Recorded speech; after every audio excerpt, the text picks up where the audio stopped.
Hello Brian, আজকে আপনাদের মাঝে নতুন একটা ভিডিও চলে আসলাম। সেটা হচ্ছে আজকে আমাদের কলা বাগানে আসছি। এখানে দেখবো যে কোন কলারটা কাটা যায়, যেটা খাওয়ার উপযোগী। সেই কলাটা এখন আমরা কাটার প্রস্তুতি নেবো। তো এটা তেমন সারেনি দেখি সামনে করবো, এর থেকে ভালো কোনো কলা পাওয়া যায় কিনা। আসো মামনি আসো। এখানে অনেক জঙ্গল ছিল, এখন অবশ্যই অনেক ফাঁকা হয়ে গিয়েছে।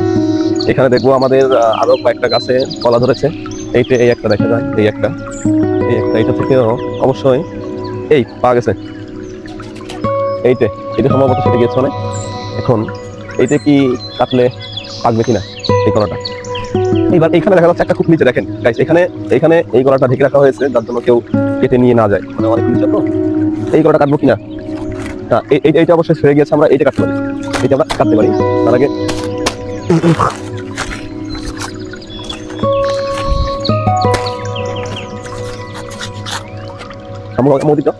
এটা আমরা এক কাপ কেটে দিলাম। অবশ্যই এটা খুব ছেড়ে গিয়েছে। এখন আমাদের এই গাছটা এখানে একটু রাখার কোনো প্রশ্ন না, আমাদের কোনো কাজে লাগবে। মশলা মশলা মশলা কেটে দিয়েছে। এটা এখন গরুতে খেতে পারবে সেরকম সিস্টেম করে নিই।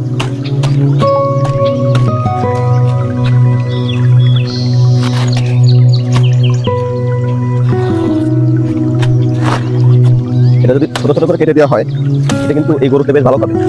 গরুর জন্য একটা খুব ভালো খাবার এবং ওরা খুব পছন্দ করে এই খাবারটা। দেখেন এটা দেওয়ার সিস্টেমটা হচ্ছে যে এই মোটা অংশটা ফেলে দিতে হবে। এখন কাছে মোটা অংশটা ফেলে দিতে হবে। দেওয়ার পরে এই দেখেন, এই যে এই অংশটা ফেলে দিতে হবে। ফেলে দিয়ে যত ভিতরে যাবেন তত এটা জালি হবে, যত ভিতরে যাবেন তত এটা জালি হবে। এটা অবশ্যই ভালো খাবে।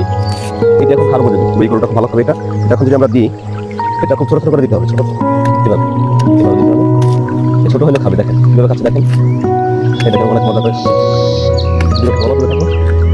দেখেন কি সুন্দর করে খাচ্ছে। দেখেন এটা তো আমরা ফেলে দিই অনেকে, কিন্তু ফেলে না দিয়ে আমাদের যদি পাশে কারো গরু থাকে, অবশ্যই আমরা অনেকে এই গাছগুলো ফেলে দিই এবং রেখে দিই, পরিবেশ নষ্ট হয়। তার থেকে ভালো আমাদের এই পশু পাখিদের খাওয়ানো। এই তো আপনাদের ভিডিওটা ভালো লাগে শেয়ার করবেন, অবশ্যই লাইক দিতে ভুলবেন না।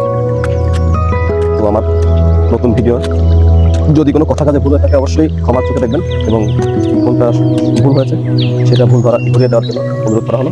এবং সকলকে ধন্যবাদ আমার ভিডিওটা দেখার জন্য, যারা দেখছেন এবং শেয়ার করার জন্য সকলকে ধন্যবাদ জানাচ্ছি।